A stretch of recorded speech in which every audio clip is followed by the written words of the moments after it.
Good morning, my classy people. My name is Wayne Bolden. I'm the Speed King, of course. And as always, you know our tip sheets are available for the upcoming weekend at Churchill Downs. Saturday and Sunday is 11 stake races over the 2 days. The Stephen Foster, which we'll be doing today, analyzing that race, as well as on Sunday, the Maxfield. The old Speed King is in that race, and quite a few other nice 3-year-olds. So, hey, email us at speedking24 at yahoo.com.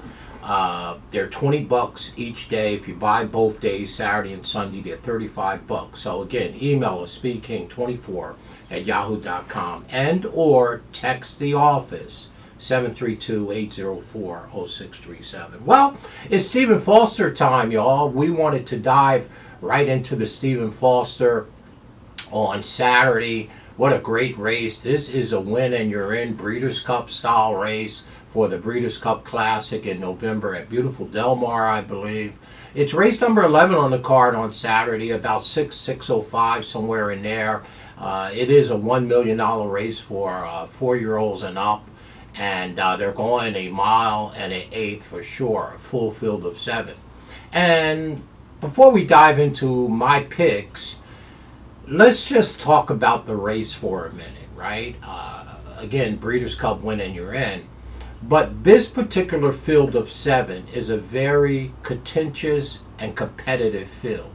Of the 7 horses, right, there only looks like one that's really, really overmatched in this race, and that's the number 7 horse, Ascroft, right? He's just never been up to the level of these top older horses, and trained by the coach who we wish well for sure as he go through his illness, the number 7 horse, Ashcroft. So of the 6 horses in here, this would make a beautiful start of a Breeder Cup. If we could take these 6 horses that's remaining, 1 through 6, add the 2 or 3 3-year-olds, like Sovereignty, of course, and the Reporter horse, and maybe even Baeza if they get a couple wins under his belt, you will have a super Breeders' Cup Classic, because this Stephen Foster is a classic type horses, the first 6 of them, okay? They're evenly matched. They all are very talented, and the odds tells you that. The number 4 horse, Sierra Leone, who's the favorite, is 5-2, and the next longest horse in there is Skippy Longstocking at 6-1. So the odds are between 5-2 and 6-1.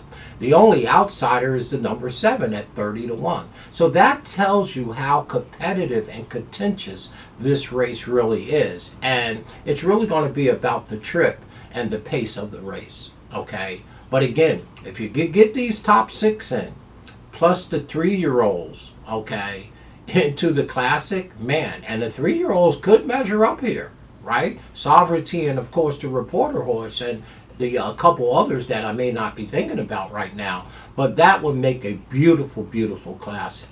That being said, this race offers up a lot of different things. So let's run through all 6 of them real quick. Don't want to make a long video. The number 1 horse, First Mission, obviously is bred known by my folks, Godolphin, right here. And First Mission don't need any introduction. Brad Cox, Louis Sias, 6 wins from 12 starts, $2 million. Going to probably get the best trip of them all from the rail. Has enough speed to not lose any ground. Is going to get a beautiful trip. Mind Frame, the number 2 horse at 7-2, and by the way, First Mission is 4-1. Mind Frame at 7-2. Well, you got Todd Pletcher doing the conditioning here, y'all, and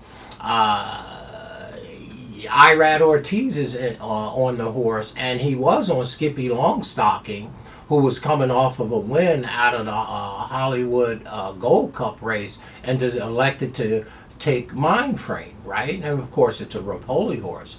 And Mind Frame is 7-2, got beautiful races. This 4-year-old, the thing that I like about the horse is that when he made his 4-year-old debut in March, It was a 7 furlong. It was a mile race at the Gulfstream Mile.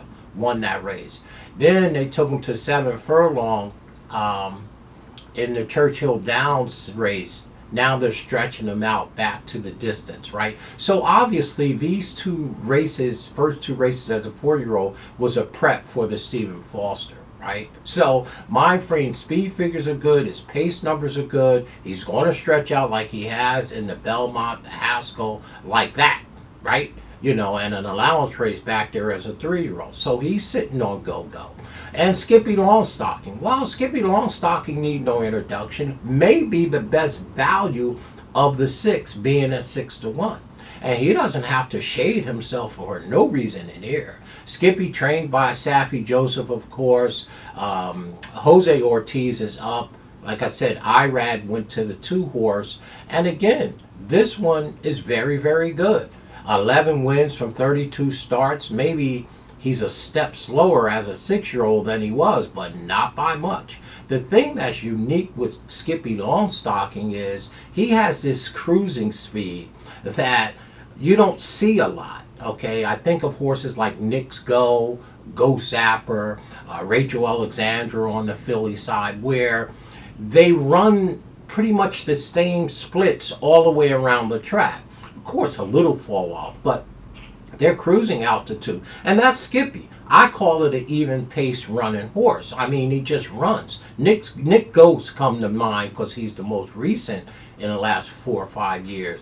And for him, he could just place this horse anywhere he wants to be, and he's 6-1. So again, Skippy Longstocking, 6-1, the number 3 horse. Should get a great trip, forwardly placed. He's going to be coming home like he always do because he's never not in contention, really, you know, for the most part. And then you got Sierra Leone, right? Obviously, the Breeders' Cup Classic winner. Hadn't seen him since November. Came back in March as a 40-year-old for the first time in the New Orleans State. Ran 3rd. It was a prep race. 2nd race off the layoff 98 days ago. Stretching out back out to a 1.125 miles. Yeah, maybe the horse to beat at 5-2. And Mystic Dan, there's your Derby winner, right? We all know that back there, and he had a couple big breaks I wasn't crazy about, but it looks like he's back on the beam, okay? Trained by McPeak. Hernandez is in the yards. He's 3-1. A little short for my blood, but he is Mystic Dan. And then there's Hit Show. Y'all all know the Hit Show story. You know I had him in the Dubai World Cup. Remember, he was my long shot pick, and on the tip sheets, he was 40-1. Well, Hit Show again by Candy Rye, Brad Cox, and Mary Hoss, flows in the yards, coming off the Medan race. It has won $8 million. Wow. 9 wins from 18 starts. That's 50%. Another good value at 9-2. Maybe a cut below these, like I'm viewing it as Mystic Dan. Okay, that's the number 6 horse. Hit Show. I had him at 42-1, and a lot of y'all did. And then Ashcroft, trained by the coach once again. Give well, Mr. Coach Lucas for sure. But Ashcroft is seriously overmatched in here, and he's a quick toss, especially in the win hole. If you want to use him 3rd or 4th in a superfecta to boost it up, well, anybody can suck up.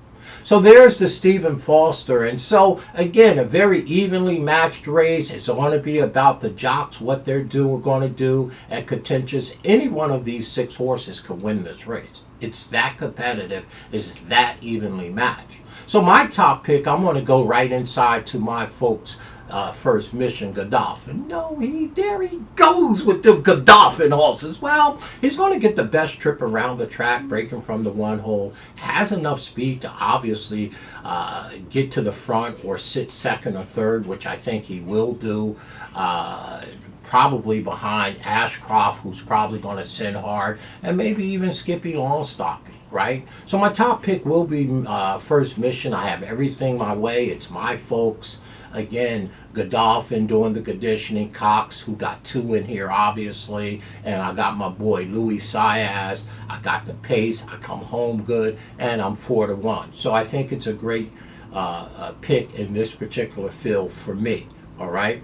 My second pick, you're going to have to give the number 4 horse a lot of respect here. Sierra Leone, second race off the layoff. Know they got him cranked up. Flavian Pratt's in the arm. This is probably the horse to beat, and probably the likely winner, to be honest with you.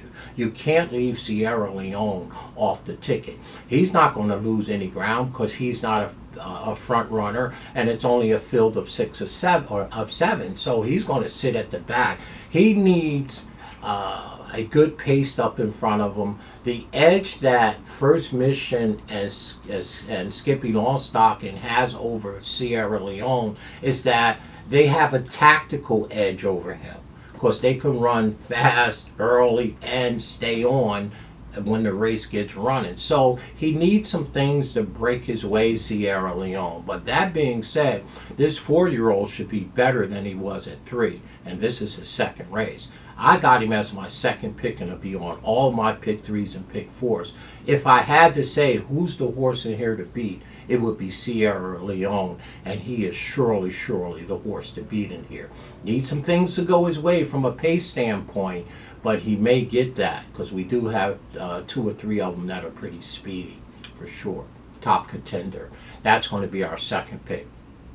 Our third pick, well, it's going to be Mind Frame, right? Because, again, the 2 prep races at 7 furlong and at a mile, the Gulfstream Park mile, and bringing them back at the Churchill down 7 furlong, now stretching them out, third race as a 4-year-old. I expect Mind Frame to run a big race. And the fact that Irad jumped off of Skippy Longstocking to take this one, obviously probably under some kind of obligation with Rapoli on this horse. But the number 3 horse is surely going to, the number 2 horse, Mind Frame, who is going to be my third pick. And my fourth pick here, well, I got to give it to Skippy Longstocking, the number 3 horse, right? Obviously, we talked about his tactical advantage, being able to run fast early and still stay on fast late, as well as Mission. Hey, Skippy, the old Skipster, 6-year-old. Maybe losing a step, but not by much, right, is our fourth pick. So there it is here. We're going to stay with, we're going to dance with the girl that brought us, or at least the guy that brought us. We're going with our folks here. Of course, in my fantasy club, I do have First Mission in there. The horse got the shortest run around the racetrack. 4-1 is not hard to take against a very talented Stephen Foster group here. Top pick, the number 1 for me. Equally, we think Sierra Leone is truly the horse to beat. Our second pick, who we'll have on every one of our tickets. And our third pick, well, may not go 3 deep in here, but Mind Frame has every opportunity to stretch out successfully, I think. And of course, Skippy Longstocking, who I believe is the best value at 6-1 in here for sure, right? So for us, 1, 4, 2, 3, just like that. You can go ahead and box it up, but I'm probably not going to play vertically. If I do, I'm just going to key the number 1 horse anyway. So, but when I play my pick 3s and pick 4s, I will probably, at worst case, I'll be using the 1 and 4 to 4 and 1. Really wanting to use Skippy because he's 6-1. But there it is. 1, 4, 2, 3. That's how it is. We're going to key around the 1 horse. First Mission. My name is Wayne Bolden. I'm the Speed King. Stay classy, y'all, in all that you do. Get your orders in for the tip sheets. Once again, First Mission, the Godolphin runner. They all going to have to beat Sierra. Leone's not going to be playing. He'll be picking them up. He'll be laying them down. He's probably the likely winner of this race.